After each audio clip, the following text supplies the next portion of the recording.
Los miembros numerarios de la Academia Mexicana de la Lengua tienen la obligación, por disposición estatutaria, de ofrecer periódicamente una lectura de su autoría, una exposición, una charla o una conferencia en las sesiones plenarias de la corporación que se llevan a cabo quincenalmente. Dichas lecturas dejaron de ser privadas y adquirieron un carácter público, con el propósito de cumplir de mejor manera su función de difundir el conocimiento, no nada más de carácter lingüístico, sino de la cultura en beneficio de la sociedad.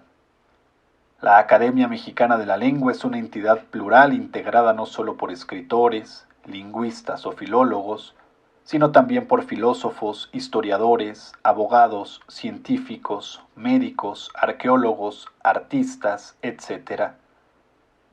En ella convergen diversos pensamientos, ideas, visiones del mundo y posiciones políticas, de manera tal que la Academia es una corporación garante de la pluralidad y de la libertad de expresión. Sobra decir que la responsabilidad de las presentaciones y de las conferencias que cada uno de los académicos presente en esta sucesión de programas tiene un carácter individual, que no necesariamente refleja la posición de la Academia, apolítica por definición.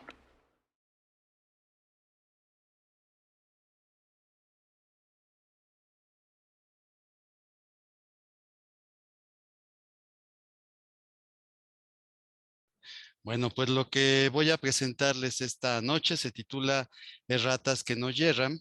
Y bueno, pues lo quiero dedicar muy especialmente a don Fernando Fernández en su primera sesión como académico electo y también a don Rodrigo Martínez Barax, por lo que a continuación se verá. Doy lectura a mi texto. Decía Pablo Neruda que hay erratas y erratones. Mientras las primeras, decía Neruda, son difíciles de descubrir, como insectos o reptiles armados de lancetas encubiertos bajo el césped de la tipografía, los erratones, por el contrario, no disimulan sus dientes de roedores furiosos. De Manuel Altolaguirre cuenta el mismo Neruda que procreaba erratas y erratones, y en ocasión de imprimir la obra de un rimbombante y melifluo rimador cubano, un elegante ejemplar de muy corto tiraje, al abrir el elegantísimo impreso, se descubrió que allí donde el versista había escrito "Yo siento un fuego atroz que me devora", el impresor había colocado su erratón "Yo siento un fuego atrás que me devora". El asunto no es menor, y en las obras completas de don Alfonso Reyes, como saben los reyistas de este sínodo, se puede explicar un nutrido anecdotario alrededor de la errata que, decía don Alfonso, como un microbio, no se la puede destruir ni a la temperatura del plomo derretido de la linotipia. El tema obsesionaba al joven Reyes, quien en una de las muchas cartas que cruzó con Julio Torri, confesó su deseo de escribir un libro que se titulara Contribución para el estudio de las erratas de imprenta durante el segundo decenio del siglo XX en México, donde apuntaría que la errata mexicana no se caracterizaba por ser tal, sino un cambio de palabra, total cambio, leyenda por fantasía. Aludía, por supuesto, a esas fantasías mexicanas que se renombraron en la imprenta Leyendas Mexicanas. Quizá este deseo incumplido haya empezado a cuajar en un articulito menor, Escritores e Impresores, célebre, sin embargo, por el epigrama impagable de Ventura García Calderón que recogió el mismo Reyes, cuando escribió a propósito de la primera edición de Huellas, publicada en 1922. Nuestro amigo Reyes acaba de publicar un libro de erratas acompañadas de algunos versos. Reyes pensaba que el horror a la errata era cosa de escritores noveles y él mismo aceptó en ocasiones algunas erratas fecundas dignas de encomio. Doy lectura a las palabras del mismo Alfonso Reyes. En mi modesta experiencia, yo me he visto en el caso de adoptar por buenas 3 erratas. En un verso de 9 sílabas, de nibia, leche y espumosa, la imprenta me hizo decir lo que era más conforme con la medida y más expresivo y sabroso de tibia, leche y espumosa. Tanto más propio cuanto que se trataba de leche recién ordeñada. Otra vez, la casualidad me corrigió el verso más adentro de la frente por este mucho más sugestivo, más adentro de la frente. y otro por fin al hablar de la transformación del estilo histórico causada por el descubrimiento de América, donde yo decía, la historia obligada a describir nuevos mundos, me hicieron decir la historia obligada a descubrir nuevos mundos, lo que sin duda tiene mucho más movimiento. La agridulce cosquilla de la errata es internacional.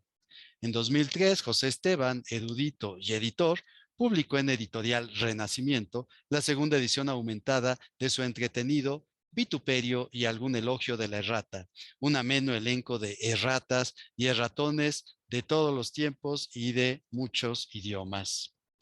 Como puede deducirse de este pequeño anecdotario, a menudo la errata entretiene. Otras veces, sin embargo, la errata irrita. El año pasado, en ocasión del centenario luctuoso de Ramón López Velarde, Carlos Ulises Mata publicó en una edición de autor sus observaciones a las obras de Ramón López Velarde, edición de José Luis Martínez, en una reducida tirada de 33 ejemplares, los años que tenía el poeta al morir. El autor acumula a lo largo de sus 234 páginas unas 889 lecciones variantes. El número, si no se ha leído su libro, resulta escandaloso. Una vez que se revisa y se clasifican los cuantiosos microbios en sus correspondientes cepas, las observaciones cobran su verdadera dimensión. Erratas, lo que se dice erratas, hay unas 68, en su mayoría atribuibles a la segunda muy descuidada edición de las obras completas en el mismo Fondo de Cultura Económica. Los errores de la segunda edición son vestiglos, de verdad. Donde decía cómo es posible, quedó en la segunda edición domo es posible.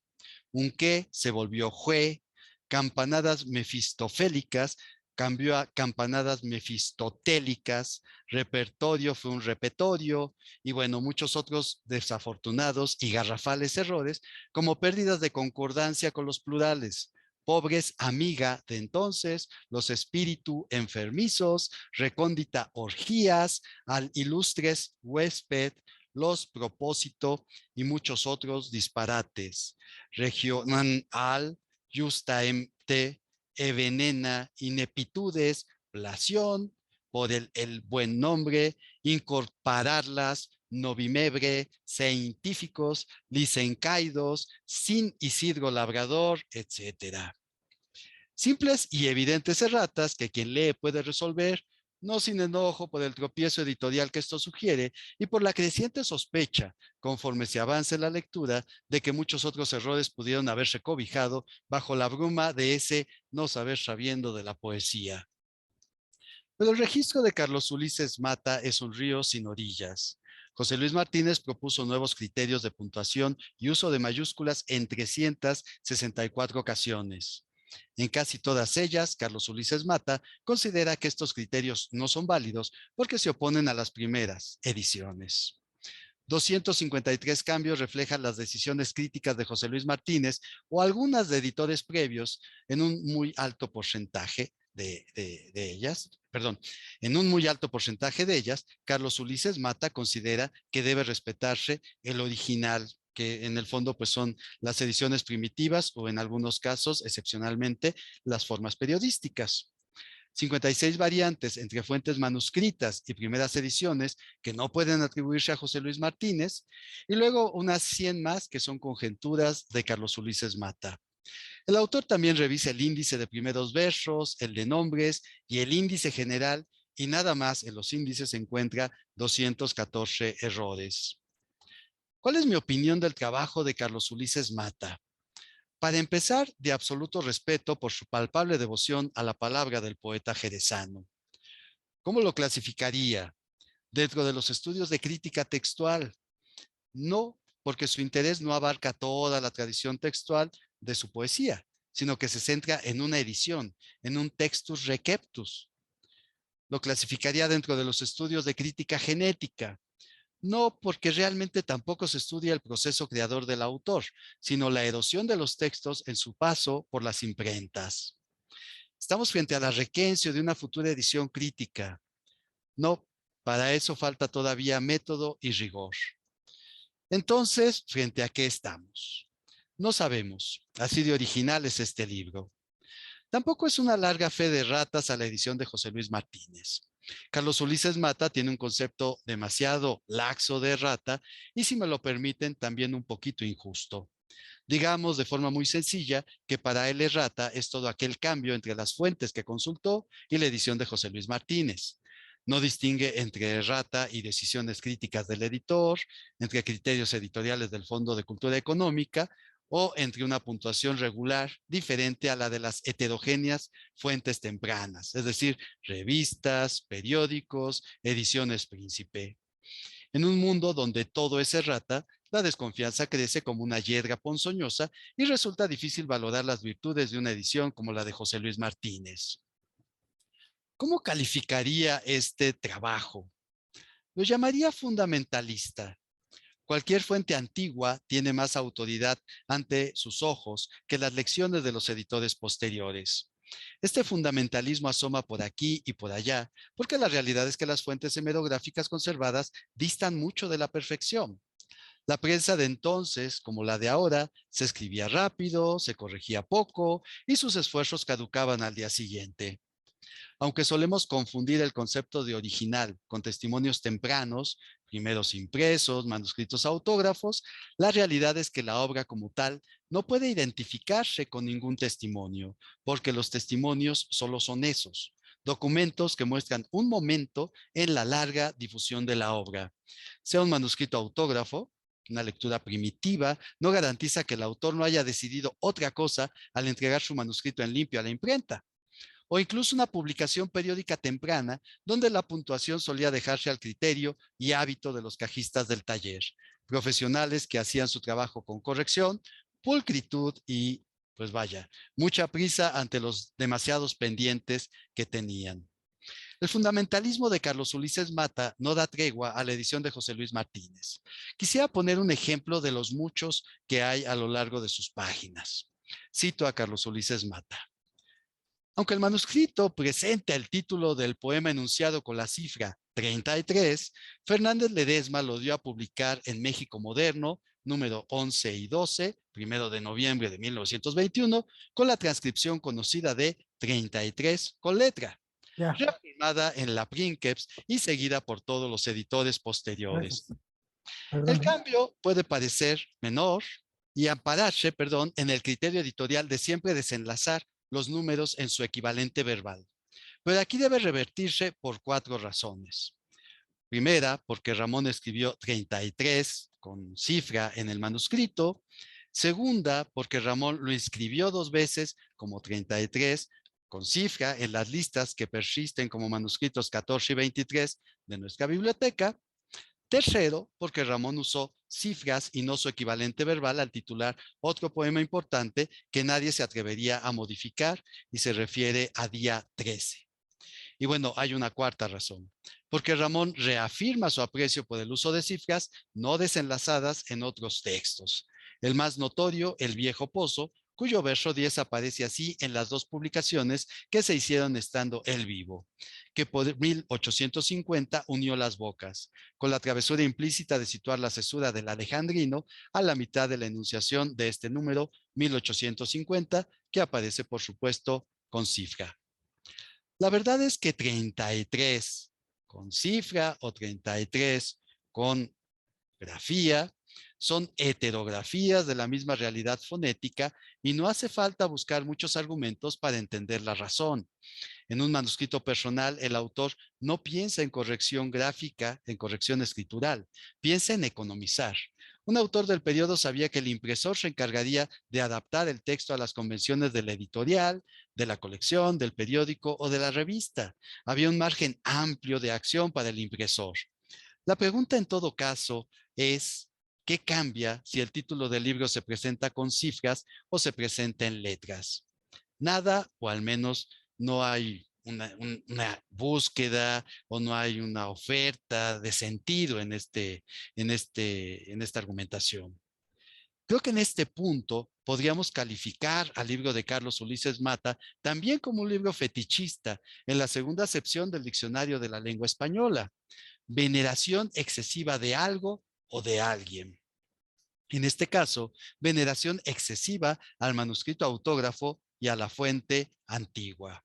Un porcentaje muy alto de las observaciones de Carlos Ulises Mata tienen este doble perfil, fundamentalista y un poco fetichista.